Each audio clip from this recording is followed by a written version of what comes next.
मैं परवेज़ आलम द संवाद के गुफ्तगू एपिसोड में आपका स्वागत है।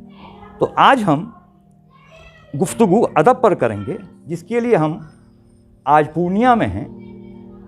हमारे साथ हैं जनाब मोहम्मद एहसानुल इस्लाम।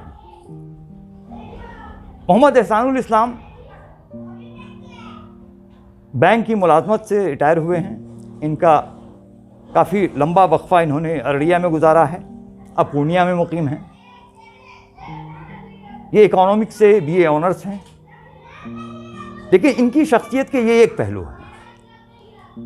इनकी शख्सियत का दूसरा जो बहुत अहम पहलू है वो ये है, ये एक मारूफ अदीब हैं जो किसी तारुफ के मोहताज नहीं हैं। यूँ तो ये बेहतरीन शायरी भी करते हैं। इनका एक शेरी मजमुआ कविता संग्रह जो है दश्ते जुनू तलब के नाम से शाया हो चुका है। इसके कबल इनका एक अफसानवी मजमुआ कहानी संग्रह पेपर वेट के नाम से प्रकाशित हो चुका है। तो आज हम गुफ्तगू करेंगे अदब पे, सीमांचल में अदबी मंजरनामे पे।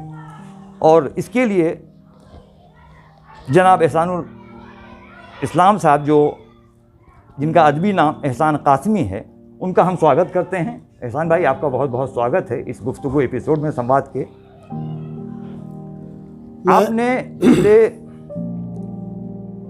काफ़ी टाइम से, काफ़ी वक्त से आपने सीमांचल में उर्दू अफसाना निगारी पे ख़ास तौर पे काफ़ी तहकीक किया है और सीमांचल अदब का गहवारा एक लगातार आप फेसबुक पे लिखते रहे हैं, जो काफ़ी मकबूलियत हासिल कर चुका है। तो हम लोग आपसे आपका कोई इंटरव्यू नहीं कर रहे हैं। हम लोग इस बात को जहन से निकाल दिए, आपका कोई इंटरव्यू नहीं है। हम लोग सीमांचल का जो अदबी मंजरनामा है, ख़ास करके उर्दू अफसाना निगारी, उस पर हम आपकी राय जानना चाहेंगे। और बहैसियत एहसान कासमी किस मयार के अदीब हैं, उनके कौन से अफसाने हैं, इस पर हम बाद में बात करेंगे। इससे कबल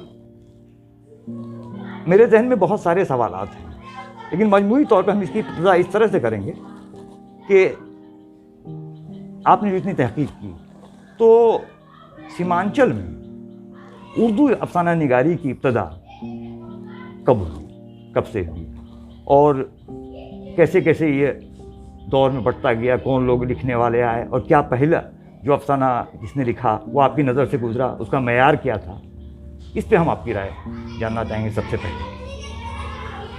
सबसे पहले तो मैं द संवाद और भाई परवेज़ आलम साहब का शुक्रगुजार हूँ कि उन्होंने मेरे गरीब खाने पर आने की ज़हमत गवारा फरमाई। उर्दू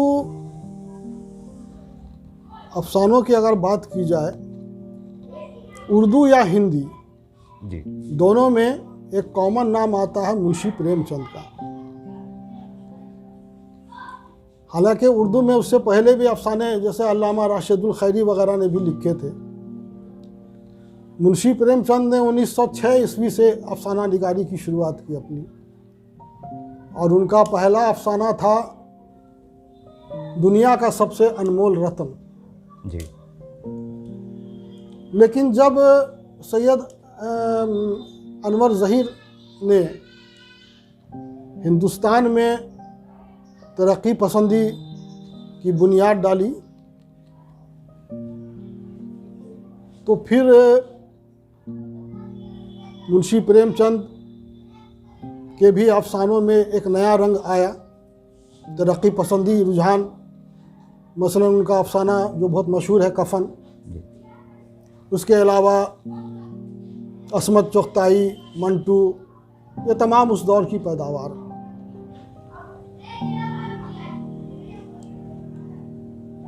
खैर वो एक बहुत लंबी गुफ्तगू होगी। हाँ, क्योंकि हमारा कंसंट्रेशन फिलहाल सीमांचल पे फिलहाल सीमांचल जी। तो सीमांचल में अब तक की तहकीक के मुताबिक जो पहले अफसाना निगार थे वो पलासमनी गांव जो बहादुरगंज के करीब वाक़ है, किशनगंज जिला में, जी, किशनगंज ज़िला में। जी मौलवी सुलेमान साहब, जो अपने ज़माने में बहुत अच्छे शायर थे, जी उन्होंने अंग्रेज़ी से 5 अफसानों का तर्जमा पेश किया। ये सन 1934 में, और एक अफसाना उनका जो खुद नविश था, तबेज़ात था, खुद जो खुद से उन्होंने लिखा था। हाँ, वो भी एक रसाला निकलता था पूर्णिया से। तलबा अच्छा निकालते थे। 12 ईदगाह के मौलवी मोहम्मद इब्राहिम ताबा साहब, अच्छा सिद्दीकी साहब,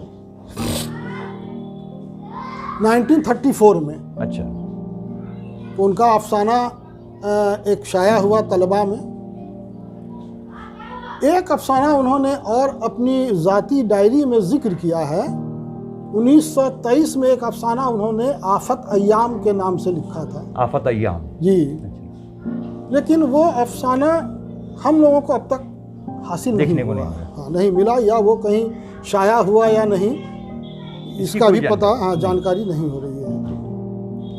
उनके बाद शम्स बमन गरामी, जो किशनगंज से ही ताल्लुक़ रखते थे, जी वकील थे, जी बहुत अच्छे शायर भी थे। उनका शेरी मजमुआ है जलते खेमों की चीख। जी तो उनका भी वो ज़माने में मैट्रिक के तालिब इल्म थे। उनका एक अफसाना शादकाम के उन्वान से तलबा में ही शाया हुआ था 1936 में। 36 में जी, और 1936 में ही उनका एक और अफसाना तलबा में ही शाया हुआ। एक किताब और वहाँ से शाया होती थी, किशनगंज से, जी निहार। जी, निहार के जो चीफ एडिटर थे अब्दुल मन्नान इब्न अमीन झुमकावी साहब, अच्छा, और उनके उस रिसाले के नायब मुदीर थे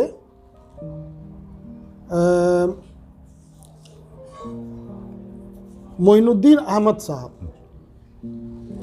तो 1938 के एक जनवरी और मार्च के शुमारे में जी मोइनुद्दीन अहमद साहब और झुमकावी साहब के अफसाने हैं जो हमारी नज़र से गुजरे हैं।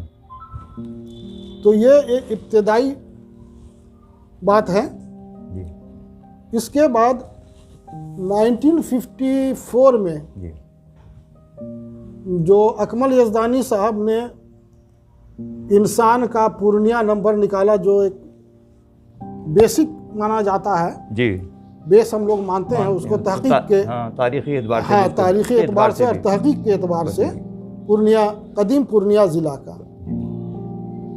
उसमें परवेज़ इस्लाही साहब ने एक अफसाना निगार इब्न मुनीर बीए का जिक्र किया है। अच्छा, इब्न मुनीर बीए बहुत नौजवान हैं, अफसाने लिख रहे हैं। इनके अफसाने इस्लाही अफसाने होते हैं, लेकिन ये अपने नाम से, ओरिजिनल नाम से नहीं लिख रहे हैं। ये तस्करा किया है, वो किसी कलमी नाम से लिखते हैं। हाँ, ये कलमी नाम था उनका। अच्छा। लेकिन उनके अफसाने भी मेरी निगाह से अभी तक नहीं गुजरे हैं। उससे आगे चलिए जी, तो 1953 ईस्वी में जी शम्स जमाल साहब एडवोकेट, हाँ, जिनका ताल्लुक़ मियाँपुर अररिया से हाँ, था, वो इंटर में पूर्णिया कॉलेज के स्टूडेंट थे। उस ज़माने में प्रोफेसर कलाम हैदरी साहब जी यहाँ नए नए लेक्चरर होके आए थे पूर्णिया। जी, तो वो उनके स्टूडेंट थे, तालिब इल्म थे। और शम्स जमाल साहब ने उनका पहला अफसाना 20वीं सदी में शाया हुआ, जी 1953 ईस्वी में। और उसके बाद से लगातार फिर उनके अफसाने मुख्तलिफ रसायल में छपते छपाते हैं, आने लगे। और उन्होंने एक आध नहीं, बहुत सारे अफसाने लिखे। बहुत अफसोस की बात है कि आखिरी अय्याम में जब उनका शेरी मजमुआ शाया हुआ, जी तो उसी ज़माने में उन्होंने अपने अफसानवी मजमूए का मसवदा भी दिल्ली में किसी पब्लिशर को दिया था, जो शाया नहीं हो सका, जो शाया भी नहीं हो सका, और वो मसवदा भी कहाँ है ये कुछ पता इसकी भी जानकारी नहीं अच्छा, मिल इस पा सिलसिले रही है। में दो बात हम आपसे पूछना चाहेंगे जी। कि उस दौर के जो अफसाना निगार थे, उनके अफसाने आपने पढ़े होंगे, तो क्या वो फ़न अफसाना निगारी के तकाज़ों को पूरा करते थे? और दूसरी बात ये, दूसरी बात ये कि उस वक्त के मौज़ूआत क्या हुआ करते थे? और तीसरी बात, क्या तरक्की पसंद तहरीक का कुछ असर उनके अफसानों पे, सीमांचल के अफसाना नगारों पे, उनके अफसानों में दिखता था क्या? देखिए, जैसा मैंने आपको बताया कि 1938 में जो निहार में अफसाने शाया हुए, झुमकावी साहब के या मोइनुद्दीन अहमद साहब के, तो उस ज़माने में ज़्यादातर तो इश्क और मोहब्बत के अफसाने ही लोग लिखा करते थे, शुरुआत थी। लेकिन बाद में चूँकि जब ये तरक्की पसंद तहरीक से मुतासिर थे, शम्स जमाल साहब, वो मुतासिर थे, वो बिल्कुल थे, बल्कि वो तो कम्युनिस्ट के लीडर भी, कम्युनिस्ट के लीडर भी रहे, आप अच्छी तरह जानते हैं, कम्युनिस्ट के लीडर भी। और किशनगंज में शमीम रब्बानी साहब जी ने भी लिखना शुरू किया 1962 से, उनके भी कई अफसाने शाया हुए। शमीम रब्बानी साहब तो उर्दू अखबार भी निकालते थे। हाँ, और शमीम रब्बानी साहब सिर्फ अफसाने ही नहीं लिखते थे, बल्कि फानूस के नाम से 1962 या 63 में उन्होंने कटिहार से आज़ाद मुरारपुरी के इश्तराक और ताउन से अदबी रसाला निकाला था, जिसमें उस ज़माने के बड़े बड़े अदवा और शोरा शाया होते थे। जी। फिर उन्होंने, जब वो फानूस बंद हो गया, तो फानूस अदब के नाम से खुद से किशनगंज से निकाला। उससे पहले वो पयामे शहर के नाम से भी रसाला निकालते थे। तो इन कहानियों में आगे चलकर तरक्की पसंद रुझान दिखा। हाँ जी, दिखता है, ये उनके अफसानों में दिखता है। ये बताइए कि क्या जो हिंदुस्तान पाकिस्तान का तकसीम हुआ, इनके जो असरात हुए, क्या सीमांचल के अफसाना निगारों में वो उसकी कहीं कोई झलक दिखती है? जो आपने जितना मुताला किया जिन अफसानों का, क्या वो मौज़ूआत भी कभी रहे इनमें? बंटवारे का मौजू सीमांचल के अगर अदीबों की बात की जाए, अफसाना निगारों की, मेरी निगाह से नहीं गुजरा है। ऐसा कुछ नहीं गुजरा, बल्कि मेरा एक अफसाना है महाजिर जी, जिसमें हमने बंटवारे का भी जिक्र किया। एक भाई हिंदुस्तान में रह गए, दूसरे भाई मतलब पाकिस्तान माइग्रेट कर गए। वो माइग्रेट कर गए तो दोनों जगह के हालात कमोबेश वैसे ही एक ही जैसे हैं। ये बताइए कि अभी मौजूदा दौर हाजिर में कौन से नामवर अफसानिगार सीमांचल में हैं, और जो आप शुरुआती दौर की बात कर रहे हैं, क्या उसके बाद भी ये सिलसिला अफसाना निगारी का उर्दू में चलता रहा या रुक गया, फिर बाद में लोगों ने लिखना शुरू किया? और फिलहाल कौन से बड़े अफसाना निगार जिन्होंने मुल्की सतह पे, बैनुल अक़वामी सतह पे अपनी पहचान बनाई हो? आपके अदब की बात हम बाद में करेंगे। हाँ, बिल्कुल बिल्कुल। शम्स जमाल साहब के बाद जो नाम आता है वो प्रोफेसर तारिक जमीली साहब का है। उनके अफसाने 20वीं सदी में भी शाया होते थे, और शम्स फारूकी साहब शब खून निकालते थे, जिसका मिजाज बिल्कुल अलग था, उसमें भी शाया होते थे। उसके अलावा उनके अफसाने पाकिस्तान में भी शाया हुए, कई अफसाने। तो इंटरनेशनल आप समझ सकते हैं कि वो एक शख्सियत उनकी रही है, एक अदीब की हैसियत से। जी। पाकिस्तान में शाखसार वगैरह में उनके अफसाने शाया होते थे। अच्छा। कई अफसाने शाया हुए। उसके बाद प्रोफेसर अहमद हसन दानिश साहब हैं, पूर्णिया कॉलेज से पूर्णिया कॉलेज में जी हैं, और बल्कि वो BN मंडल यूनिवर्सिटी में सदर शोबे उर्दू भी रहे जी। उनका भी एक अफसाना बांग्लादेश ढाका से एक रिसाला निकलता था, उसमें शाया हुआ था। उनके बाद मुश्ताक अहमद नूरी साहब हैं जी। उनके कई अफसाने पाकिस्तान वगैरह में दीगर ममालिक में भी शाया हो चुके हैं। रफ़ी हैदर अंजुम साहब का भी अफसाना कनाडा में शाया हो चुका है। वो तो अभी भी लिख रहे हैं। अभी भी लिख रहे हैं, हाँ। है ना। नुज़हत तारिक जमीली जो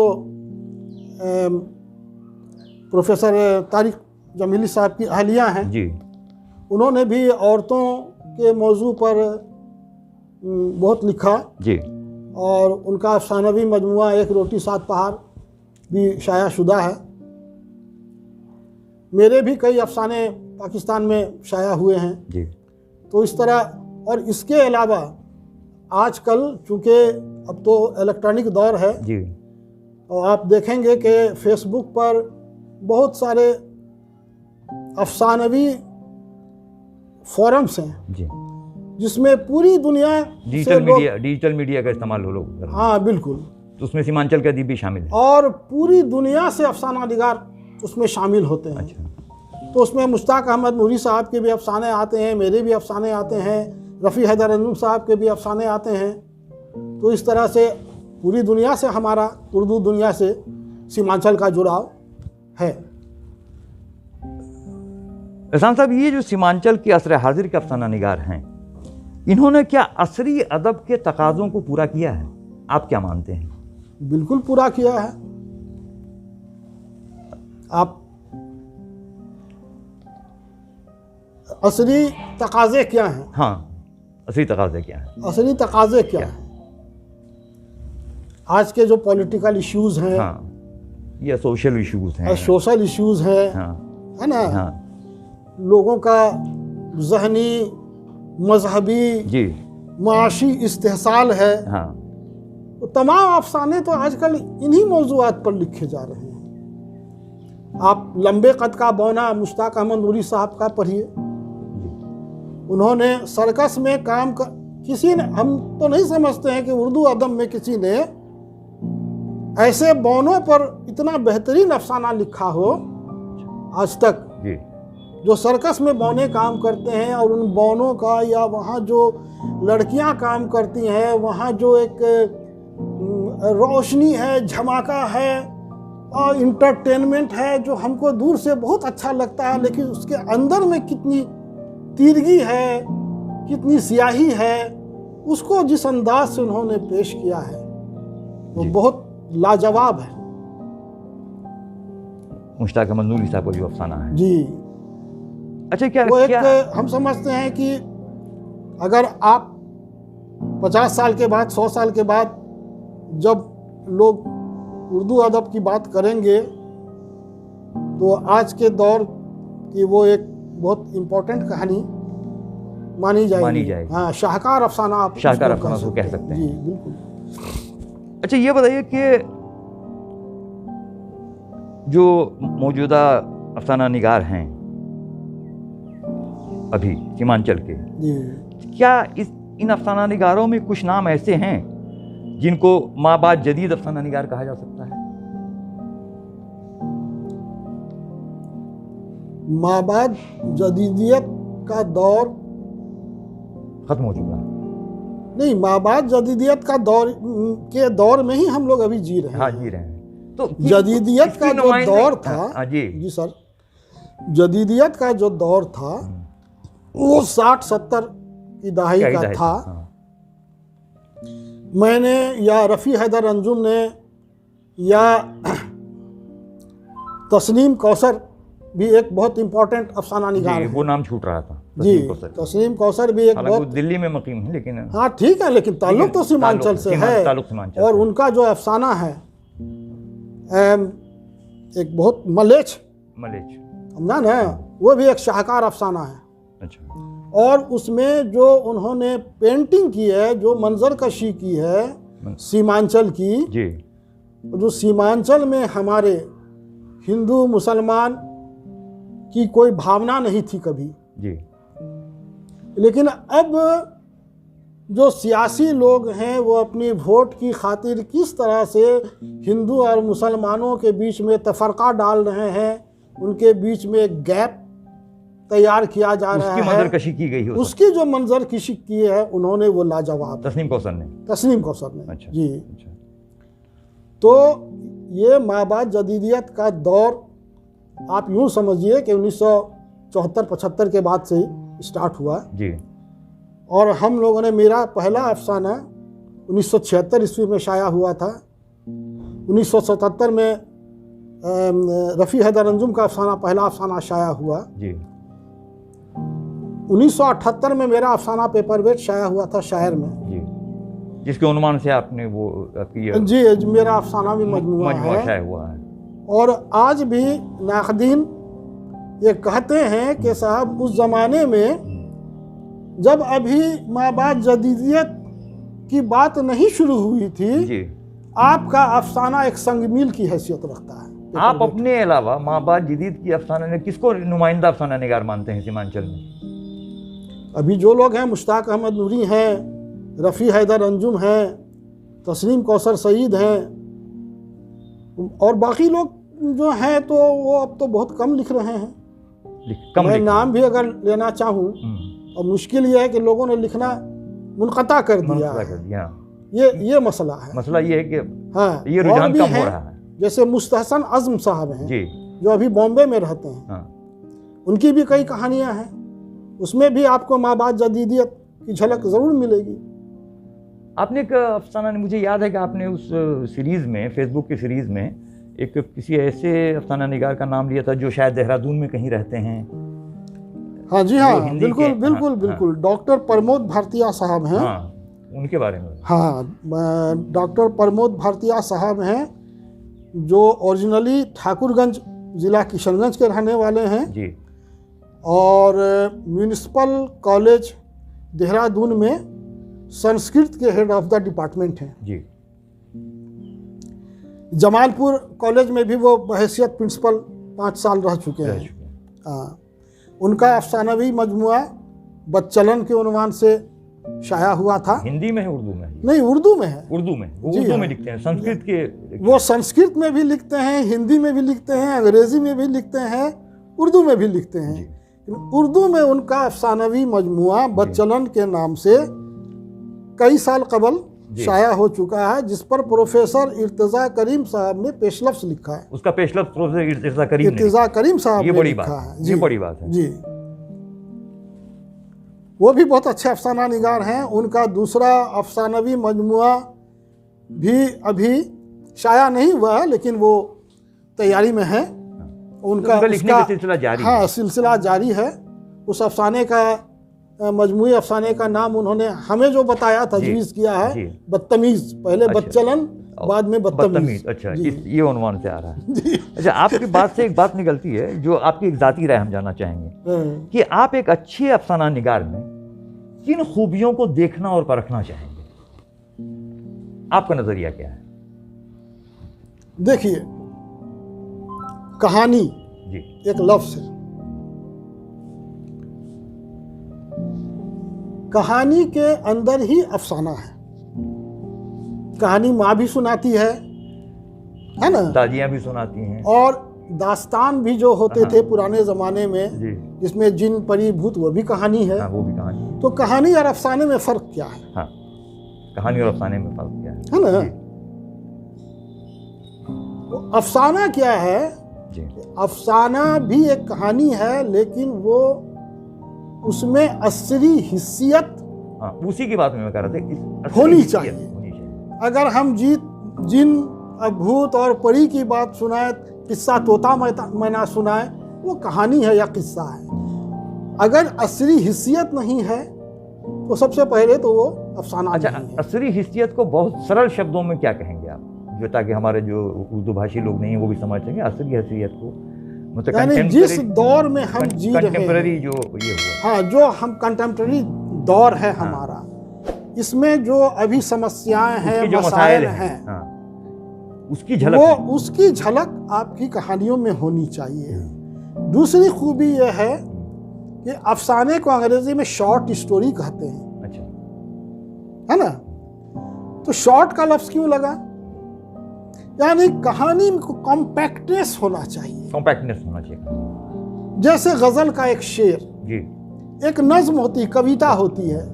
तो कविता अगर मान लीजिए कि 40 अशार हैं, तो जब तक 40 अशार आप नहीं पढ़ेंगे वो पूरा सब्जेक्ट तो पूरी सब्जेक्ट पर आप नहीं जा सकते हैं। और गजल का हर एक शेर अपने आप में एक इकाई होती है ना। उसका अपना एक मफहूम होता है। एक शेर है, आपसे झुक के जो मिलता होगा, उसका कद आपसे ऊंचा होगा। मशहूर शेर है। अब देखिए, मशहूर शेर है। मशहूर शेर है। अब इसी में पूरी बात है। हाँ। आपसे झुक के जो मिलता है, आपको या तो वो आपसे लंबा है, हाँ, तो झुक के मिलना पड़ रहा है उसको, या उसकी शख्सियत इतनी ऊंची है आपके सामने में, है ना। तो जो जिसकी शख्सियत ऊंची होती है, जिस पेड़ में बहुत फल आते हैं, उसकी टहनी झुक जाती है। जी। तो शायर के कहने का एसेंस, यानी एक इकाई है, एक शेर। आपको इस शेर से बाहर जाने की जरूरत नहीं है। तो इसी तरह अफसाना है ना। और अफसाने की मकबूलियत का राज भी आज यही है कि आज के दौर में लोगों के पास वक्त की बहुत कमी हो गई है। जी। अब बड़े बड़े नॉवेल्स पढ़ने का या बहुत तवील अफसाने पढ़ने का वक्त इंसान के पास नहीं है। तो आपकी कहानी में जितना इख्तिसार होगा, जितना कॉम्पैक्टनेस होगा, है ना, जी। बातें एक कहानी आप कह रहे हैं, लेकिन उसका जो पस मंज़र है वो आप नहीं बयान कर रहे हैं जी। लेकिन वो पस मंज़र पढ़ने वाले के दिमाग में घूम रहा है। एक कहानी हम हिंदू मुस्लिम फसाद पर सुना रहे हैं, हम उसका जिक्र नहीं कर रहे हैं, उसका कहीं जिक्र नहीं है। लेकिन पाठक जो है, जो एक सतह पर एक लहर दौड़ रही है, मान लीजिए उसके नीचे में अंडर करेंट वो एक है, जिसको वो अगर पाठक नहीं है महसूस कर सकता है, तो आपकी कहानी सीधी सपाट हो जाती है। उसमें लोगों का, आज पाठक बहुत मतलब बुद्धिमान हो गया है, हाँ, तेज हो गया, हाँ, बहुत सारी कहानियां पढ़ चुका है, सुधी पाठक जिसको हम कहते हैं। तो अब वो वैसी सीधी सपाट कहानियां लोगों को रास नहीं। अच्छा, इस पैमाने पे सीमांचल के अफसाने निगार खरे उतर रहे हैं जो आज लिख रहे हैं? बिल्कुल 100%, इसमें कहीं कोई मतभेद नहीं है, कोई दो राय नहीं है। अच्छा, अगर ऐसा है तो सीमांचल एक पसमानदा इलाका है, ठीक है। अगर ऐसा है, ये सारी खूबियाँ, सारे फन की कसौटी पे सीमांचल के अफसाने निगार भी खरे उतर रहे हैं मौजूदा दौर के, ये बता दीजिए कि फिर यहाँ के शायरों और अदीबों को हाशियाई अदीब क्यों कहा जाता है, मार्जिनलाइज्ड राइटर्स क्यों कहा जाता है? देखिए, इतनी बात तो तयशुदा है और ये हर जगह के लिए सही है। अगर आप किसी बड़े मरकज़ में रहते हैं तो आपके पास वसाइल ज़्यादा होते हैं, रिसोर्सेज ज़्यादा हैं, रिसोर्सेज ज़्यादा होते हैं, आपको काम करने की आसानी होती है, आप खुद को बेहतर तौर पर पेश कर सकते हैं, आपका एडवर्टीजमेंट ज़्यादा हो सकता है। आज दौर है एडवर्टीजमेंट का। आज भगवान से अगरबत्ती भी लोग बिछवा लेते हैं, है ना। तो ये एडवर्टीजमेंट का दौर है। अगर आपकी चीज़ कुछ कमज़ोर भी है, अगर आप एडवर्टीजमेंट ज़्यादा देते हैं निरमा की तरह, तो आप अपने को बेच लेते हैं। ये बाजार तय कर रहा है। ये बाजार तय कर रहा है, और बाजार को कैसे प्रभावित करना है, कैसे मुतासिर करना है, ये हुनर आपको आना चाहिए। ये हुनर सीमांचल वालों के पास नहीं है। ये हुनर सीमांचल, ये कैश कराने का हुनर बिल्कुल नहीं है। बल्कि अब लोग जाग रहे हैं, आगे आ रहे हैं, और धीरे धीरे चूँकि कुछ गवर्नमेंट से भी फैसिलिटीज़ मिली हैं, जैसे NCPOL है, जैसे राजभाषा विभाग है, जैसे उर्दू अकादमियाँ हैं, वहाँ से कुछ माली ताउन मिलता है, तो लोग अब थोड़ा थोड़ा हमारे यहाँ के भी लोग जाग रहे हैं। और मान लीजिए कुछ पैसे पॉकेट से भी लग गए तो मिलजुल के कोई शेरी मजमुआ निकाल रहा है, कोई अफसानवी मजमुआ निकाल रहा है। ये एक बहुत खुशाइंद बात है हमारे लिए, अच्छी बात कि अच्छी बात है कि अब लोग जाग रहे हैं। अब माशाअल्लाह अब वो हाशियाई वाली बात नहीं है। कहते हैं लोग, ये तो आप बहुत दूर है मरकज से, तो कुछ ना कुछ बात होगी, लेकिन यहाँ टैलेंट की कमी नहीं है। टैलेंट की कमी नहीं, बिल्कुल। जैसे आप लोग कहते हैं कि बिहार ही पिछड़ा हुआ है, लेकिन बिहार में टैलेंट की कमी है। सारा AS तो बिहार दे रहा है। तो अदबी आप दिल्ली में जाके देखिए, है ना, प्रोफेसर शहजाद अंजुम, खालिद मुबश्शिर जी, है, उसके बाद नौमान कैसर, हक्कानी अल-कासमी, ये सारे नाम छूट रहे थे, इसीलिए मुझे नहीं, मैं आपको बता रहा हूँ, चूंकि इनका ताल्लुक अफसाना निगारी से नहीं है, लेकिन टैलेंट की बात जब आई, अदब से तो है ही है। हाँ, सऊद आलम, है ना, आपके हैदराबाद में प्रोफेसर जाहिदुल हक, है ना, और इसके अलावा आप जामिया में ही देखिएगा, एक नरपतगंज के हैं प्रोफेसर अखगर साहब, अच्छा, हाँ, अखगर साहब, वो हैं, वो अरबी में है या फारसी में है। अच्छा, ऐसे आपको ये मोतिहारी के जो हैं, क्या नाम है, जामिया में प्रोफेसर,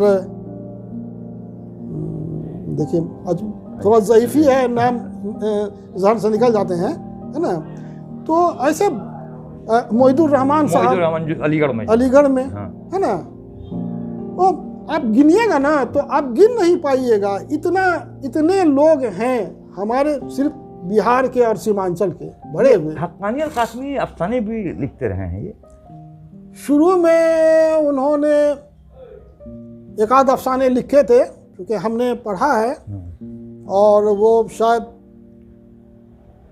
कॉलेज वगैरह, मैगजीन वगैरह में शाया हुए थे एक ज़माने में। एक रसाला वो निकाल रहे हैं अभी दिल्ली से ही, हाँ, अंदाज़े बयान जी। तो उनको तो साहित्य अकादमी का अनुवाद पुरस्कार भी मिला है। हाँ, बिल्कुल, तर्जमे का पुरस्कार उनको मिल चुका है जी। अच्छा एहसान साहब, सीमांचल ही वो इलाका है जहाँ से हिंदी के मशहूर अदीब फणीश्वर नाथ रेणु ने आलमगीर शोहरत तैयार हासिल की। क्या उर्दू में रेणु जैसा अफसाना निगार पैदा नहीं हो सकता है? या है, हुआ, क्या वजह है? सीमांचल ने हिंदी में रेणु पैदा किया, तो बांग्ला में भी बुलाए चांद मुखोपाध्याय जी, बनफूल जी, है ना जी, वो भी आलमी शोहरत याफ्ता मुसन्निफ रहे। उनकी 8 नावलों पर फिल्में बनी। उनका एक नावल हाटे बाजारे, जो ट्रेन जाती है जिसका नाम हाटे बाजारे रखा गया जी, है ना जी। पूर्णिया दुर्गाबाड़ी भट्टा बाजार के सतीनाथ भादुरी, जिनका नॉवेल जागुरी जो इंटरनेशनल शोहरत रखता है जी। तो ऐसा नहीं है, आप ये कह सकते हैं कि शायद अभी तक जी उर्दू ने रेणु नहीं पैदा किया है, लेकिन आगे ये उम्मीद हम क्यों छोड़ दें। अब इससे पहले हम आप पे आए, हम ये कहें कि जो नए लिखने वाले हैं जी, कहानियाँ अफसाने जो लिख रहे हैं, जो नौजवान तबका है, उससे आप क्या उम्मीद रख रहे हैं? कैसा मुस्तकबिल आपको नज़र आ रहा है? दूसरी बात ये कि आप क्या मशवरा उनको देना चाहेंगे? नए राइटर्स जो हैं उभर रहे हैं। देखिए, ये आपका सवाल तो है, लेकिन ये बहुत दुखी करने वाला सवाल है। हाँ, नहीं, सवाल तो दुखी करने वाला हो सकता है। हाँ, सवाल दुखी करने वाला इसलिए है कि सीमांचल में नए राइटर्स आ ही नहीं रहे, नहीं आ रहे। अभी तक तो मेरी निगाह में जो हमारा एक बैच था। हमारे बैच में मेरे अलावा रफ़ी हैदर अंजुम, रज़ी अहमद तन्हा जी, दीन रज़ा अख्तर जी, हिंदी में रहबान अली राकेश, हाँ रहबान अली राकेश साहब, उनका भी एक अफसाना कबरी गाय हमने अक्स जब हमने निकाला था तो उसमें उर्दू में शाया किया था। जी, हालांकि ज़्यादा अफसाने उनकी उर्दू में नहीं आए, इसलिए उनको हिंदी के खाने में ही लोग रखते हैं। जाता है। जी जी। इसके अलावा किशनगंज में मुमताज़ नैयर जी, और उसके बाद के दिनों में शहबाज आलम नज़ामी, किशनगंज से मैं बता रहा हूँ, मुश्ताक गौहर जी, मुस्तहसन अज़्म हैं, डॉक्टर प्रमोद भारतीया, तो बहुत सारे नाम हैं। और जैसे अहसन आलम भी लिख रहे हैं, अहसन आलम साहब हैं अभी, हाँ, परवीन भी लिख रहे हैं, नीलोफर परवीन साहबा हैं। एक ज़माने में 2-4 अफसाने डॉक्टर फरहत आरा ने भी लिखे थे, जो वो खातून मशीक वगैरह में शाया हुए। तो और भी कई नाम हैं जो अभी मेरे जहन से हो सकता है निकल रहे हों। तो उर्दू अफसाना निगारी का मुस्तकबिल कैसा है, ये बताइए। हाँ, तो लेकिन अभी जो आपका सवाल है जी, नए लोगों में तो मैं कोई नाम ऐसा नहीं देख रहा हूँ। एक आध अगर बच्चे हैं जिन्होंने अभी शुरुआत की है तो उनको काफ़ी सब्र के साथ, मेहनत के साथ काम करना होगा। और जो अफसाने में एक ख़ास बात होती है कि इख्तिसार जी, अफसाना निगार सिर्फ अफसाना निगार होता है, वो मुकर्रिर नहीं होता है, मुकर्रिर नहीं होता है, भाषण नहीं देता है, अच्छे बुरी की बात नहीं बताता, क्या अच्छा क्या बुरा, अच्छा क्या है बुरा क्या है, वो आप ये तो क़ारीन को डिसाइड करना, पढ़ने वाला समझेगा, पढ़ने वाला समझे, है ना, नतीजा वो खत करेगा क्या। हाँ, वो इनडायरेक्ट चीज़ एक होती है कि वो आपको कैसे ले जाता है कहानी के साथ बहाते हुए जी, और ये आपके दिमाग में खुद ब खुद बात आती है क्या गलत है क्या सही है जी, क्या समाज में होना चाहिए क्या नहीं होना चाहिए। तो इन चीज़ों पर अगर खुद का कंट्रोल रखें तो अच्छे अफसाना। क्या आप ये मशवरा देंगे कि वो जो अच्छे राइटर्स हैं उनको पहले पढ़ें, समझें? ये तो बहुत ज़रूरी चीज़ है। जब तक आप, और यही नहीं सिर्फ अच्छे राइटर्स नहीं, हर तरह के राइटर्स, एक दौर था रोमानवी अदब का जी, रोमानवी अदब का एक दौर था, वो भी पढ़ना होगा।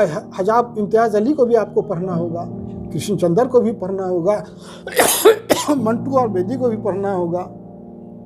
उससे आएंगे तो जदीद जो दौर था जी, है ना, तो उस ज़माने में जो लोग लिख रहे थे, हमारे यहाँ अली इमाम भाई थे किशनगंज में, 10 साल उन्होंने गुजारा जी, उनका भी बहुत बड़ा कंट्रीब्यूशन है। शफी मशदी साहब भी यहाँ थे, शफी मशदी साहब थे। तो उन लोगों को पढ़ते हुए फिर आपको तब आना होगा आज के दौर में। एहसान साहब, आपका दोनों, एक तो शेरी मजमुआ भी शाये हो चुका है और एक अफसानवी मजमुआ पेपर वेट के नाम से, बहैसियत अफसाने निगार जी, आप अपने को किस मकाम पे पाते हैं? एहसान कासमी अपने को किस मकाम पे पाता है? बहैसियत तो मैं खुद को तालिब इल्म की हैसियत से नहीं, ये ज़्यादा इनकसारी है। नहीं, इनकसारी नहीं है, इनकसारी नहीं है। ये वाकई देखिए, इंसान या फ़न उसका कभी भी मुकम्मल नहीं हो सकता है तावक्ते के वो कब्र में ना चला जाए। हमेशा आपको कुछ ना कुछ नई चीज़ सीखने का, समझने का मौका मिलता है। आप अभी भी खुद को एक तालिब इल्म, अदब का तालिब इल्म? हाँ, मैं बिल्कुल अदब का तालिब इल्म ही समझता हूँ खुद को, और उर्दू ज़बान का खादिम समझता हूँ। अच्छा, तो हम ये उम्मीद रखें कि आपके और भी अफसाने हम लोगों को पढ़ने का मौका मिलेगा, क़ारीन को, आपकी शायरी से हम लोग रूबरू होंगे। आपकी दुआएं शामिल हाल रही तो इंशाअल्लाह ज़रूर। ये पेपर वर्ट के बाद भी 3-4 अफसाने मैंने लिखे हैं, और अभी जो एक अफसाना हमने लिखा था प्रायश्चित। आप किसे अपनी प्रतिनिधि कहानी मानते हैं? एहसान कासमी किसे अपनी प्रतिनिधि कहानी मानते हैं? भाई देखिए, औरत को तो अपना हर बच्चा अच्छा लगता है, ये वो सही काला है। कलूटा हो या गोरा हो या चिट्टा हो। कहीं आपको ये मौका दिया जाए कि आपको अपने पसंद की एक कहानी पढ़नी है, हाँ। आप कौन सी कहानी को पसंद करेंगे? ये तो कारी को देखने के बाद पता चलेगा ना कि मेरे सामने कौन सा आदमी बैठा हुआ है, उसका लेवल क्या है अच्छा, कारी की अच्छा, कारी की था। है ना। अगर मैं किसी मजलिस में सुनाना चाहूँ जी, तो सबसे पहले मैं ये देखूंगा कि वहाँ किस तरह के कारीन हैं सुनने और वाले मुझे कैसे कौन हैं, सा अफसाना पेश करना ताकि चाहिए, वो समझ सकें, वो समझ सकें। जी इस पे तय होता है। जी। तो ये थे एहसान कासमी साहब हमारे साथ जो गुफ्तगू में शामिल हुए। आपका बहुत बहुत शुक्रिया समाज के लिए वक्त निकालने के लिए। मैं परवेज़ आलम, समाज के लिए। देखते रहिए समाज, जुड़े रहिए हमारे साथ।